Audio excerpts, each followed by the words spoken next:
and Frenemy Pastry Party, 3 to 6 animals want to work together to make cakes.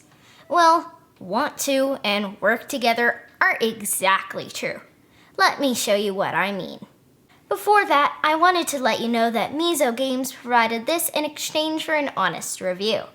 Players randomly take an animal card, peek at it to see your endgame scoring goal, then keep it face down and hidden. At the end, if you fulfill the goal, say by having played the most kiwis, you get those points. During the game, you can announce that you're baking a cake. I'll explain how to do that soon, but for now, just know that a cake's required ingredients are shown at the top of every cake card. Shuffle the ingredient cards, deal 2 to each player, place 5 in the center, then put the deck next to this row. Shuffle the cake cards, then place 3 above the ingredients and put the deck next to this row. On your turn, you can do one of 2 things. First, you can collect an ingredient by taking one of the face-up ingredient cards. There is no hand limit, and you refill the offer as soon as a card is collected. If there are 4 of a single ingredient type available, you may collect 2 of that type. Nice! The other thing you can do is bake a cake. Slide up the cake you wish to bake. One at a time, ask up to 2 players, including 0 players, for help. Do you have strawberries? The cake you want to bake needs 3. Maybe you have enough ingredients, but you want to save them for later. The player may decide to play 1 to 3 strawberries. You cannot ask for a specific amount. You may then ask the same player for another ingredient. Once they say they do not have an ingredient, you may choose another player to ask. Once the second player says they do not have any of the ingredients you asked for, you must finish baking the cake yourself or you fail. If you fail, slide the cake back, everyone takes their cards back, and the next player takes their turn. Players don't have to be truthful when answering.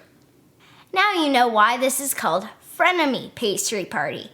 Anyhow, if you successfully baked, take the cake and slide it beneath your animal card. The ingredients you used are removed from the game. The ingredients your frenemies used to assist you go under their animal cards. The game immediately ends when 2 cake cards remain. Players discard their hands and check under their animal cards.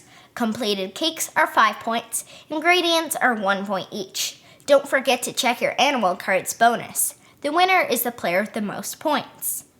Play cards to bake cakes and help your frenemies, but only when it best helps you. That's Frenemy Pastry Party.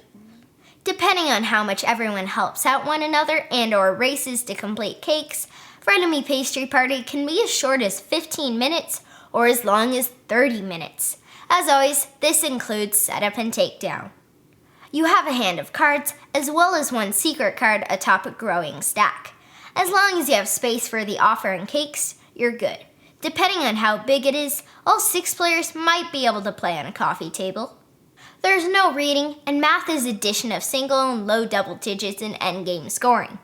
The rest of the game is matching icons. I think some 5 and many 6-year-olds will be able to handle this. In our 4th game of Frenemy Pastry Party, Mom continued her streak of not having enough ingredients thanks to us, either truthfully or not, saying we couldn't help her. She was desperate for a strawberry. When one finally came out, Dad scooped it up. On her turn, Mom was like, "Do you have any strawberries?" Dad shook his head. She yelled, "I saw you! You just took one. You're all mean to me. Mean." Me and Grandma were laughing so hard. Mom had the last laugh, though. She had 18 points for the win. Frenemy Pastry Party's cakes and ingredients are realistic and look very tasty. The animal cards are super cute. This is an attractive game, and that's also thanks to the graphic design. The colors and illustrations are one way to recognize the different cards, and the icons are easy to spot and/or understand. It's quick, simple, easy to teach and learn, and the box means you could bring this pretty much anywhere. This game is so mean. Don't let the cute art fool you into thinking this is going to be a cuddly game.